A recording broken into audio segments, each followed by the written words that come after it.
Okay, here we are, NAMM 2011. I'm here at the Softube booth, and I'm going to be talking here to Niklas about some of their product. What do you have here that's new for Softube? We have a reverb, the Tsar-1, the Tsar-1 which is completely new. It's not an emulation of anything, but we wanted to make a modern, lush reverb that really, because you can do so much things with a modern computer, so we really want to make the best reverb out there. And it was a lot of hard work, but here it is. And tell us a little bit about this particular reverb. We have the big one, and it's, as I said, when we set up to make a modern, dense, lush reverb with a small control set. Because I hate it when you need to dial through 40 different knobs or switch pages to just change some details. So we have a tone control that goes from bright to dark, because that's basically what you need to set in a reverb.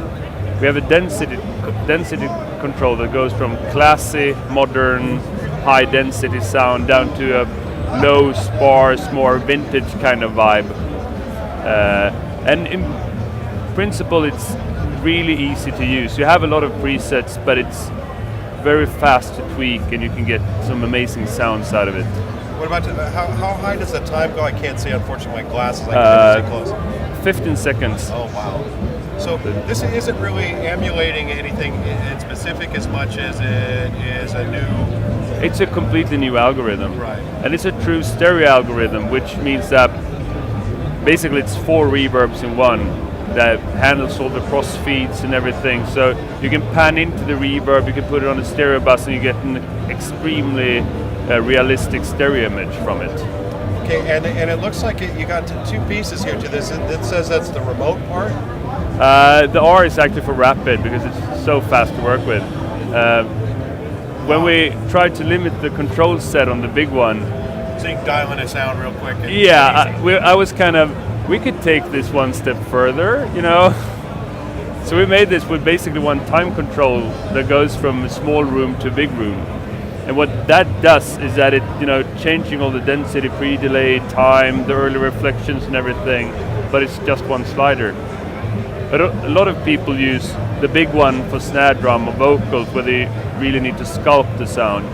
And they strap the small one on a send bus to just give the ambience for the character for the guitars and drums and everything. There's another plugin that you guys have. I've been hearing about. Is it Trident? Yeah, that's right. Tell us a little bit about that one. Just going to bring it up here. We do a lot of emulations. That's how we started doing emulations of guitar amplifiers. We actually, the new Marshall amplifier, the JMD1, was co-developed by us. So we provided all the algorithms and the DSP boards and everything. But we started doing emulations, and we've been doing emulations together with the original company. So the Trident A-Range is an emulation of the Trident A-Range console that we've done together with Malcolm Toft from Trident. And it's just a lovely sounding EQ that's amazing. And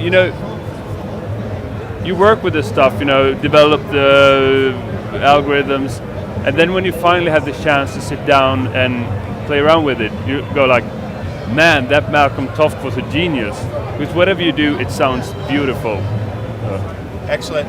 Really quick, why did you pull up the amplifiers? You got, I think, an Ampeg model for bass, and also I know it was a Marshall and a Vox. And what else is on there for the vintage amp?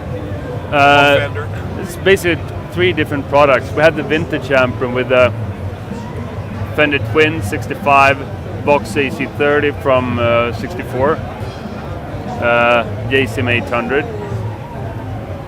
And did you say that was officially endorsed by Marshall? Or you provided algorithms for? We provided algorithms for Marshall for their. We built preamps for Marshall in their new JMD line of amplifiers, because they love our algorithms so much in modeling technology. I have to admit, I love vintage amp. I use that all the time. I actually use it with my bass. I definitely use the Ampeg as well. Very fat. It's actually not an Ampeg. It's a high watt. Oh, it is. It's a high watt guitar amplifier, but it sounds so beautiful for bass. So we felt that we could go with an Ampeg, but a high watt with that sound, it's just brilliant. But you have the 8x10.